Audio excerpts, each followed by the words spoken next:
sohasida kelgan glina, ya'ni toza, bemalol bajarishlaringiz mumkin. Maxsus glina terapiya uchun chiqqan.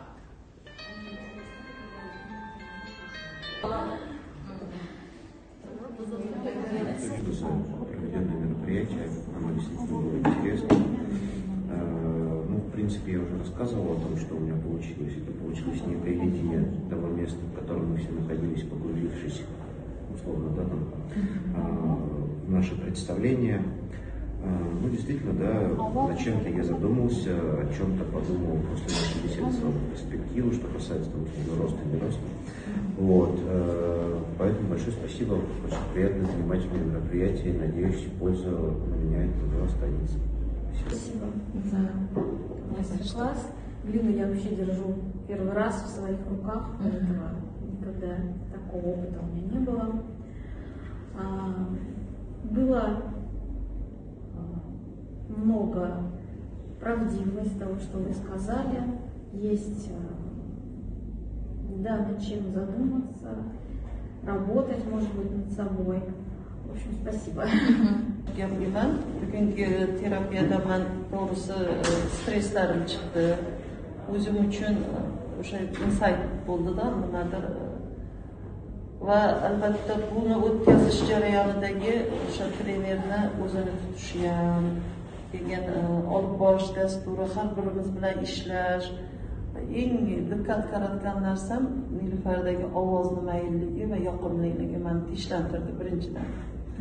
Моя первая диссертация была на тему с помощью арт-терапии формировать у подростков креативность. Там было все методы арт-терапии.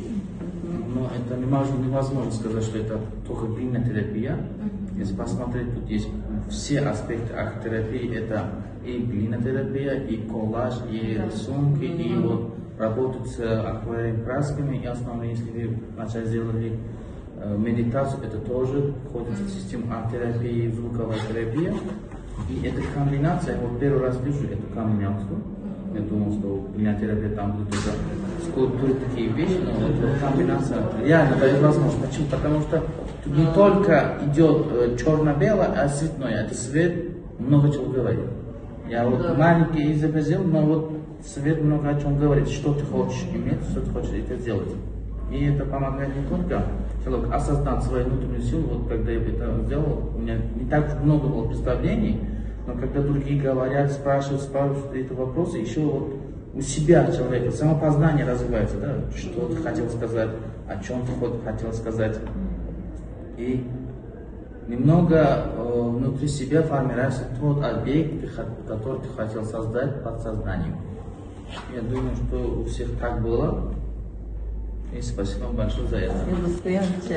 Negadir birinchi bo'lib xayolimga quyicha keldi, to'g'risi.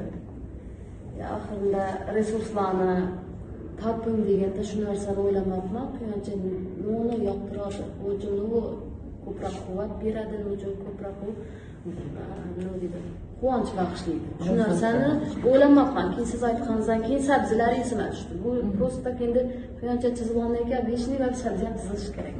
Men shu joyda aytdingiz, qo'rquv, yuqori qo'rquv bor, haqiqatdan menda qo'rquv bor. Shu narsani baribir buning ham yechimi bor. Balki men buni o'ylab turganim yo'q, boshqacha ko'z bilan qarab turgandirman. Men shu narsani tushundim va bu narsani men o'ylab turgan qo'rquvim ham yechimi bor. Rahmat sizga. Oxirida yakka ish kunimda bu narsa yakunlanmayotgan hisobda ishora kichkinagina 3-stasim bor edi. Uycha.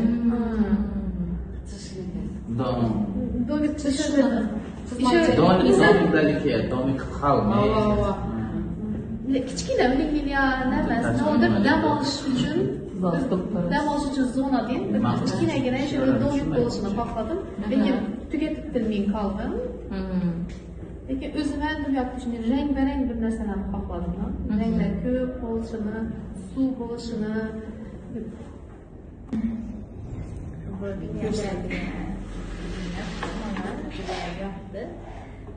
Eng yoqqan jihati loyni tarkibi, mayl va umuman suv yoki bo'yoq tekkan loyqalanib ketmaydi. Bu menga qulaylik berdi. Ya'ni bemalol bo'yash guvash bilan ikkalasini ishlaganimiz ham men o'ylagandim guvash qursa bu nima bo'lmaydi, bir-biriga to'g'ri kelmaydi deb o'ylagandim, lekin bunday bo'lmadi. Shuning uchun aynan shu terapiya o'tkazgan paytimizda ishlatadigan materiallarimizni qanchalik muhimligini angladim.